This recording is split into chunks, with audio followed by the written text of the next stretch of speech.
Hello everybody, hope you're doing well. Welcome back to another video.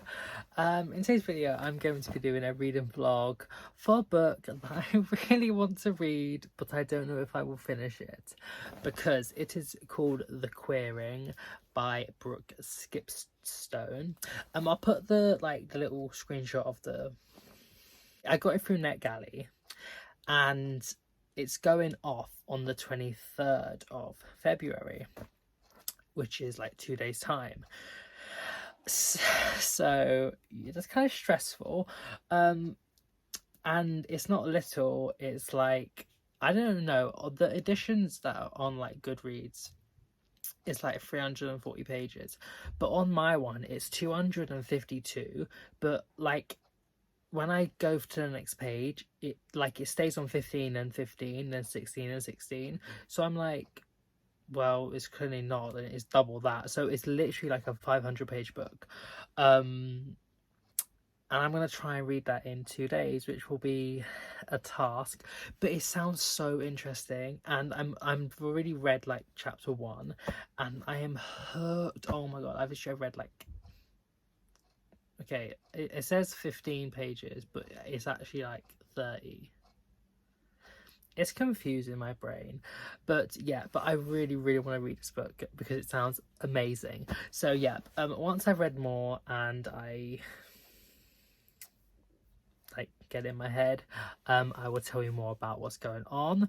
But yeah, I hope this video wears out, and I hope I can read this book before it goes off of my NetGalley account because I really don't want it to go. I really want to read this. So yeah. See you soon. Okay, so it is 4 p.m. right now. I think I've read about like another 30-ish pages, but I thought now would be a good time to actually say what the book is fully about. So basically, Taylor Mackenzie is like a 70-year-old teacher. She just came back out of retirement to what's the word, be like a replacement for the teacher that had left, and it's in like Clear, Alaska, like this little small town, and basically she is writing under the pen name Brooke Skipstone, which was the name of her best friend and lover went years ago, and then this girl who is in her class, Grace, figures out that she is Brooke because she doesn't write under her own name, and then she confesses that she is a lesbian as well, Grace, and they start having a friendship and then Taylor is like, oh, you can read some of my new book that I'm writing, which is called The Life and Death of Brooke Skipstone, which is about her friend life, their relationship, and then her death. And basically she's writing that now because her brother is just come out of prison and she thinks that he's after her, so that's why she's I want to get it down. And then so just talking about quite a few things have happened, but obviously I don't want to say too much because I don't want to spoil the book, but Grace's dad, Levi, has a podcast show, and he's very anti-mask, anti-vaxxer, very Trumpy, Republican, leaning views, and is very outwardly homophobic, and doesn't think racism and stuff is real. And Taylor's husband, Marshall, apparently told Levi that she's the one that's been writing these books, and then I think he is gonna share her secret to the town and stuff, but yeah, I'm really intrigued. I've still got a lot to read and I hope I can finish it by the end of tomorrow, but we shall just see. Back to reading now. I have already spoke about my dislike for smutty scenes in books, and this doesn't really have smut. It has there's references to sexual encounters and things. They're all at Grace's grandma's house, and they're sort of listening back to some of the highlights of Grace's dad's like podcast, where he's sort of like trying to like badmouth Taylor's like book, and he's talking about like girl sex and stuff, like how it's like perverting like teens and like queer in America and like all this sort of like conspiracy sort of thing. And then he was like reading a part of her book on the podcast, and then Grace is like, it sounds like he's about to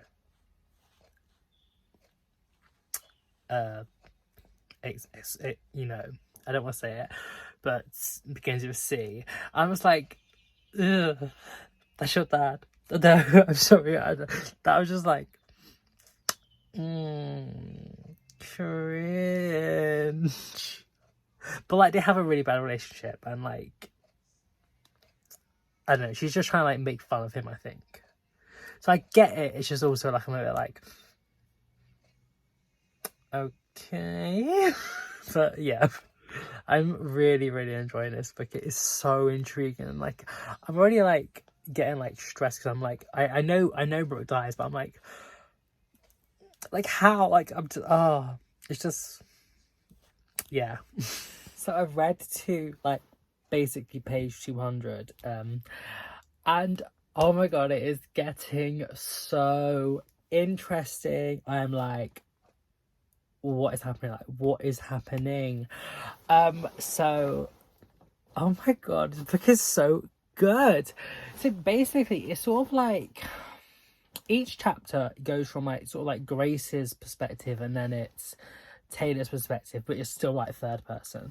And like embedded into the like the current day story is the book that Taylor's writing about Brooke's like life and like their relationship and like what happened. It's really like interesting how it's like a story in a story, and like in the story she's talking about how after they graduated they was going to move to Oregon, all right. But they went to Taylor's like parents' house in San Antonio just to like see them, and then they was going to go like on a road trip. But when they was there that night, Austin, her brother, like went out drinking with his friends and then came back like late at night with like blood on his hands and stuff, and Taylor was like, what happened? And he's like, oh, like I just got into a fight, but I'm gonna come with you to Oregon, like on the road trip to like keep you girls safe and stuff. And then she's like, no. But then anyway, then the next day, the dad is like, one of Austin's friends was like shot at, because of like something like to do with the fight he got in the night before, and like you need to take him out like with you because he could get shot as well. And then Taylor's like, well, I mean, I don't want to, but okay, he's my brother, I will. Anyway, so they're going, and then whilst they're just a little bit out of town, they see that the other friend that Austin was with last night, his car had like got into like a car accident, and he had like been shot in, and he actually was like killed. So then they carry on going on, and then Taylor is like, I don't think what happened last night is actually what happened, and like what actually happened. So basically, apparently Tony, which is one of the friends, well, all of them, they were kind of like drunk already, and they went to like another like club like later, like after drinking, and Tony was like infatuated by this like performer that was like in like a dress and stuff, and he went to the back with her, and they was doing stuff, and then Tony like went to put his hand up their dress and found out that they was in drag, so he apparently like beat this performer to death, and then all three of them like ran away, and on the way out Austin like punched a bouncer so he could like get out the way, and then Tony was like, oh, you have blood on your hand, like if you say anything I'm gonna say that you killed this F word. So he's like, okay. But back in the time of the story, Brooke and Taylor are like, I don't think that's actually what happened. Like they're kind of like thinking like, I think Austin actually did it, and it's like, it's getting scary. And then it was like in the modern day time, Austin was released from prison, and he like called up Taylor like late at night and was like, oh, I'm sorry for calling you late at night. And she's like, you've never been sorry about anything. He's like, oh, I am sorry I didn't kill you when I had the chance. Karma is a bitch, and I'm gonna like come for you. And like he knows her address and stuff. So she's like, okay, this is like scary. But she's like, I need to like face this on. But anyway, and then like in the morning after, she calls the cops and she's like, he's been threatening me. But then they're all just like, oh well, like he just said karma's like coming for you. Like he hasn't actually made any proper threats. I'm just like, Hannah, that is such bad policing. Oh my god. But yeah, so then she goes to school, which is like the last day before spring break, and like everyone's like talking about like this Brooke Skipstone and like their books because of the podcast the night before, and like her sales like going up. But then she's also like, well, I mean, I can't really say who I am yet because like, although they might be interested in the book, there's still like homophobic rhetoric within the students and like the whole town. So yeah, so I'm just like, what is happening? But it's like come up to 8 o'clock, and I've been reading since like 4, and I need to go down and make some dinner now. So I'm gonna go do that, and then I'm gonna read a bit more later, and then finish it tomorrow. I need to finish this book. Like if I do not finish this book, I'll be so pissed off at myself because it is super intriguing.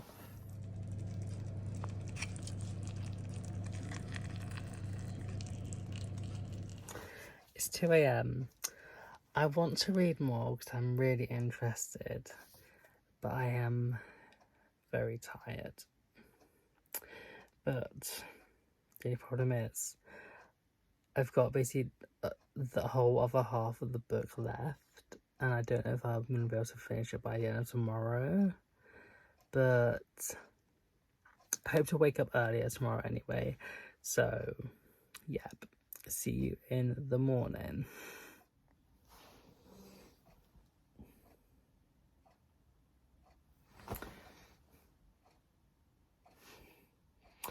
Good morning, or good afternoon.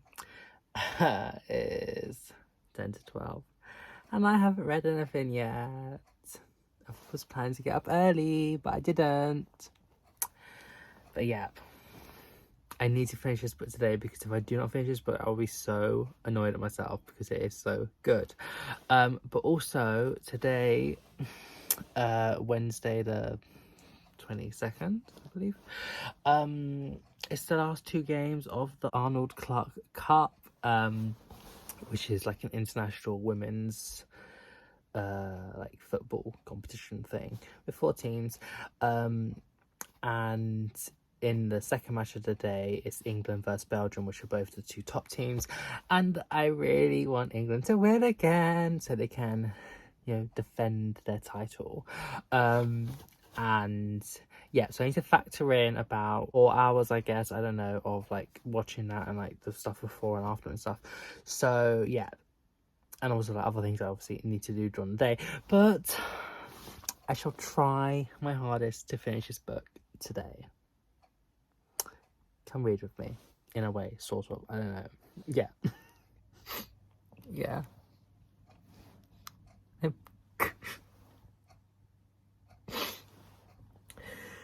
Oh my god, it's like it's not funny. I'm just like, this is so sad.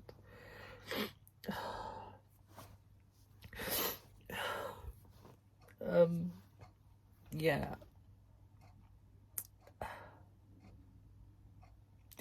Well, this is not a spoiler because it was said quite early on, but like Brooke Brooke dies, we just get to see her death, and it's just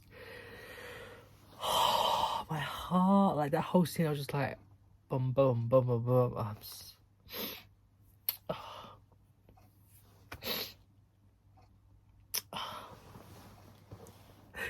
Okay, just try and read more.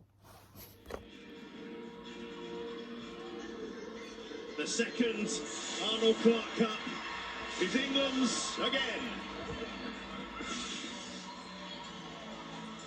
And their third trophy under Serena Wiegmann, who can't stop picking up cups. She called this competition the platform to help them win the European Championship.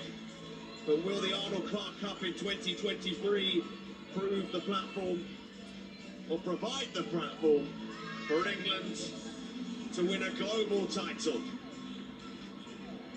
So I just finished it, and it was like, I was hooked. I was like on the edge. I was like, what's gonna happen?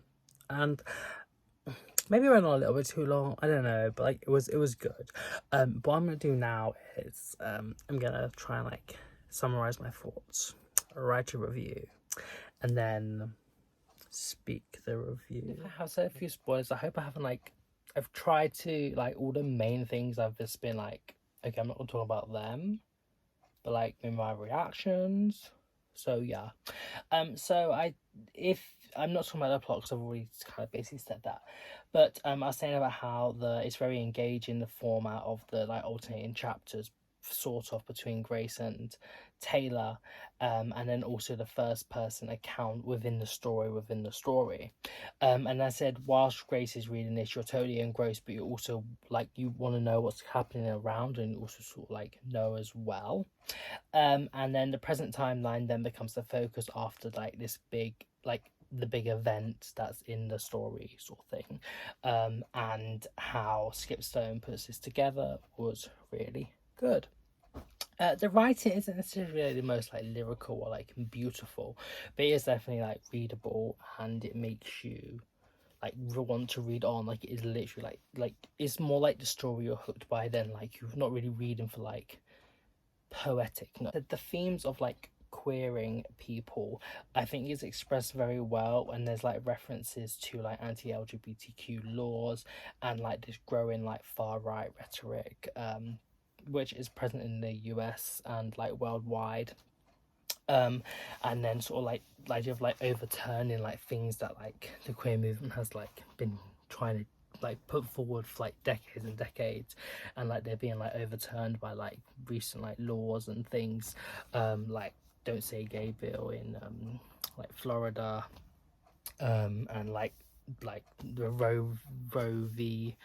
Wade within the whole USA, like things like that, and like there is like specific references which I think is done well, and like it was different sides of like the argument of like the queering of people, but it's like, it's clear that like the right outcome is explored like the best, and that is that like queer like writers and musicians and artists and actors and, you know, whatever, they're not like making people be like, oh, I'm gay now, I'm trans, I'm bi, like whatever.